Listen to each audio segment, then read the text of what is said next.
হেই, আসসালামু আলাইকুম। কি অবস্থা সবার? ভালো আছেন নাকি খারাপ আছেন? কমেন্ট করে জানাবেন। তো আমি আলহামদুলিল্লাহ ভালো আছি। সকাল সকাল বের হয়ে গেলাম আমার বাবার ওষুধ আনার জন্য। বিমান বাহিনী ঘাঁটি যে রয়েছে ওখানে মেডিকেল থেকে কিছু ওষুধ নিয়ে আসবো আর কি গিয়ে। তো গলি দিয়ে হেঁটে হেঁটে যাচ্ছিলাম একটি অটোর উদ্দেশ্যে। অটোতে উঠে গেলাম। এখান থেকে যাব আপনার হাজি ক্যাম্প। যাওয়ার সময় কিছু তরমুজ দেখতে পেলাম। হ্যাঁ, তখন ওই ডায়লগটা মনে পড়লো, ওই কিরে মধু মধু। এই দেখেন যাচ্ছি, এই যে তরমুজ চলে আসছে। তো এখান থেকে বাসে উঠে গেছি। বাস থেকে আপনার সাইট সিইং কিছু নিয়ে নিচ্ছিলাম আর কি, শর্টস। তো এখান থেকে আবার চলে যাব আপনার কিছু সময় অপেক্ষা করা লাগছিল, খিলক্ষেতে একটু জ্যাম হয়েছিল। তো মহাখালী ফ্লাইওভারে চলে আসছি দেখেন। তো এখান থেকে নেমে যাব জাহাঙ্গীর গেট। এই তো চলে আসছি জাহাঙ্গীর গেট। আর আমার হাতের ডান পাশে একটি বিল্ডিং দেখতে পারবেন, এটা হচ্ছে শাইন কলেজ। এখানে আমি এসএসসি পরীক্ষা দিয়েছি। তো এই এসএসসি ব্যাচে যারা ছিল আমার ফ্রেন্ড সার্কেল, তাদের সাথে আজকে একটি ইফতার পার্টি আছে সন্ধ্যায়।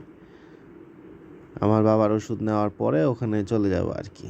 তো অনেক স্মৃতি এই শাইন কলেজকে ঘিরে। আমার ফেভারিট ম্যাডাম আছে মিতা কবির ম্যাডাম, ওনাকে আমি খুব সম্মান করি, ওনাকে খুব মিস করছিলাম।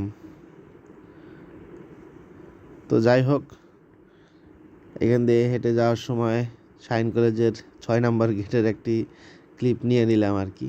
তো যেহেতু আমার বাবা রিটায়ার করে ফেলছে, তো ওষুধের জন্য অপেক্ষা করছিলাম রিটায়ার্ড সেকশনের এখানে। তো ওই ছেলেদের যেই কাজ, মাথা চুল টুল একটু নাড়ানাড়ি করছিলাম আর কি, দেখছিলাম কি অবস্থা। আজকে প্রচুর গরম গেছিল অবশ্য। তো ওখান থেকে ব্যাক করে হাঁটতে হাঁটতে চলে আসলাম আপনার 13 এমপি যে ক্যান্টিন আছে এইখানে।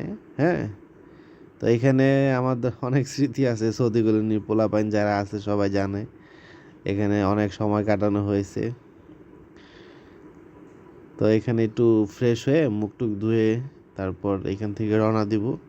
আমার বন্ধু আবার হেল্প করছিল, দীপু।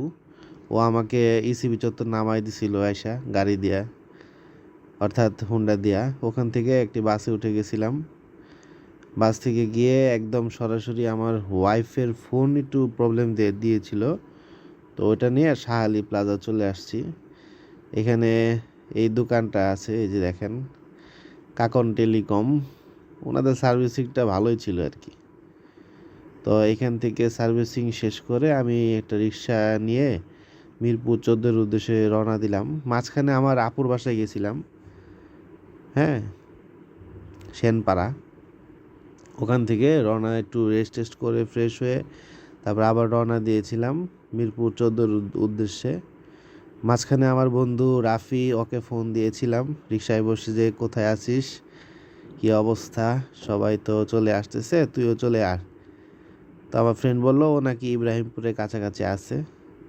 তো এই যে রাস্তার মাঝখানে কাকা একটা দাঁড়ায় গেছে, প্রায় আমাদের রিক্সার সাথে অ্যাক্সিডেন্ট করার মতো একটা সিচুয়েশন হয়ে গেছিলো আর কি। যাই হোক, কাকার সাথে গল্প করতে করতে আপনার ইফতারির সময় হয়ে গেছে, পৌঁছেই গেছি ওখানে। তো এই যে সবাই ইফতারি করতেছে, এই যে আমার ফ্রেন্ড রাফি। আমি ছোট একটি ক্লিপ নিয়ে নিলাম আর কি। তো আমাদের ইফতার পার্টির কিছু ছবি শেয়ার করলাম। সবাই আমার এই ভিডিওটা একটু সাপোর্ট করেন, লাইক কমেন্ট শেয়ার দিয়ে দিন। আশা করি সামনে আরও ভালো ভালো কন্টেন্ট নিয়ে আসতে পারবো। তো এই যে আমার ফ্রেন্ড, এটা দীপু ছিল, এই যে পাঞ্জাবি পরা, যে এই পাশে ছিল সিয়াম, এই যে মুবিন। সব মিলিয়ে ভালো একটি সময় কাটালাম বন্ধুদের সাথে। সবাই দোয়া করবেন। ধন্যবাদ।